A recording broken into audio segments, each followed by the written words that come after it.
Everyone's had those nights at like 3 a.m. where you fantasize about the most crazy things. I know I have. I don't think there's been a single night where I haven't thought about, being the next Michael Jordan or beating Usain Bolt's 100-meter record. These are the times where I insert myself into the most crazy what-if scenarios. And it's a lot of fun to come up with all these really insane ideas because there's so many different possibilities that we can dream about and see ourselves actually doing. That's why whenever I have these thoughts, I get this sudden wave of motivation and start to say things like, I'm gonna wake up at 5 a.m. every day, or I'm gonna stop doing this and start doing more of that.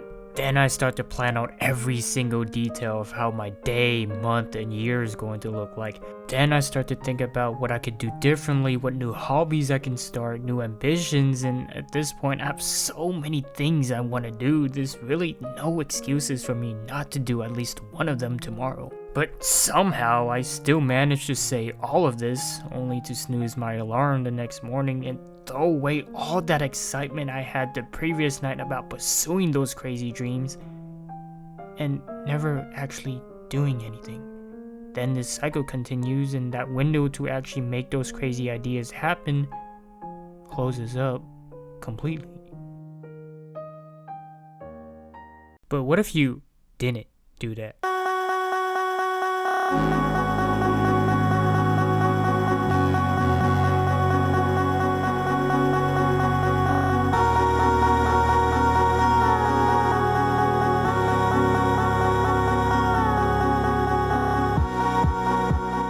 This is a place further than the universe. It's an anime that came out 6 years ago, but I always find myself coming back to it. The show starts off with a girl named Kimari who feels like she's been wasting her entire adolescence. She's an average high school girl who wakes up, goes to school, hangs out with her friends after school, and that's really about it. She's never really done anything outstanding and has never left her hometown in Japan. And even though her life was pretty comfortable, she felt like she was missing out on something.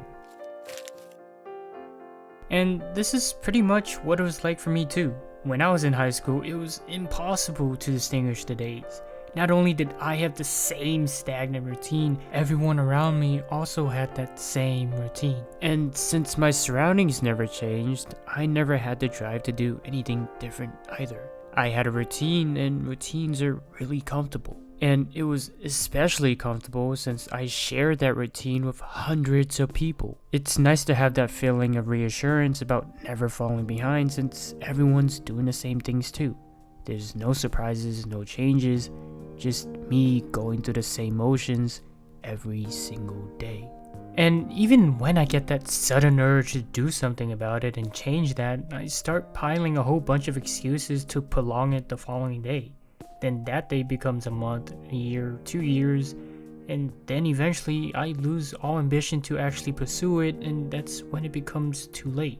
But A Place Further Than Universe takes that idea and completely flips it around. It tells a story of a group of girls who says, fuck it, let's actually make some changes by stepping foot on our dreams and to put in the work to see what happens. And that results in them taking an adventure to Antarctica, one of the most extreme places to go on this entire planet, as a group of high schoolers. And in hindsight, it's laughable. The concept is unrealistic for them. There's so many parts you have to consider, like where you're gonna get the money for it, how you're gonna get there, who's gonna take you.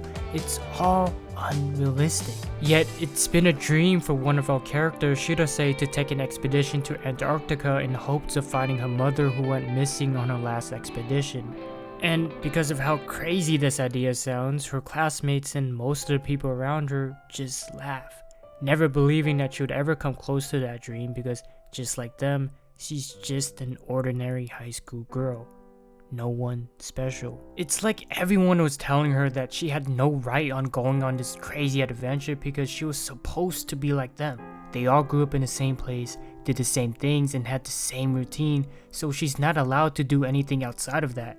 If they can't have the incentive to do anything innovative, she shouldn't either. It's a very selfish way of thinking, but a lot of the times that's what people are going to think.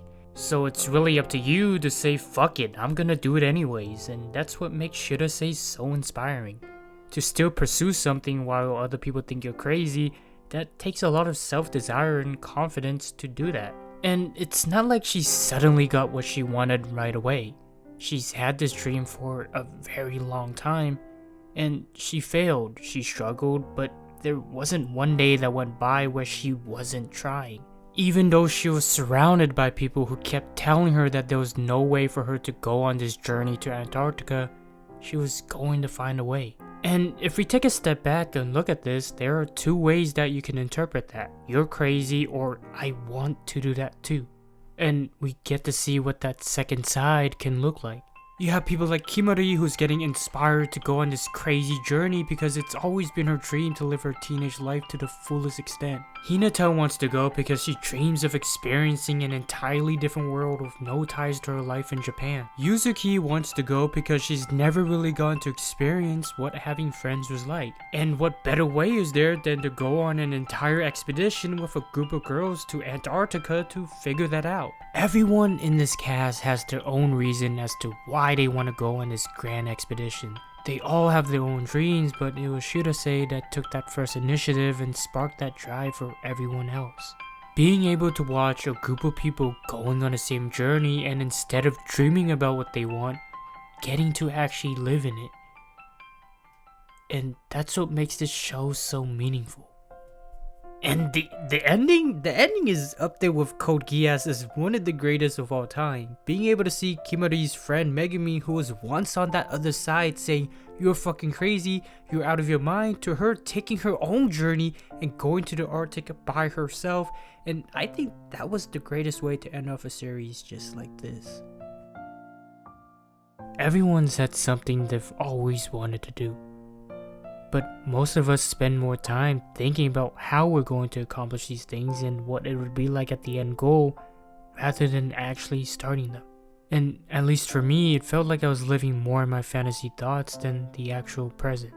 There's a lot of things that I want to do, but I make a lot of excuses. I spend so much time making up all these really cool scenarios in my head, but I never use that time to actually put in the effort to pursue them. And even worse, I rarely even start them. But after seeing the story unfold, it was very inspiring to see that I can take the journey to make those fantasies into a reality.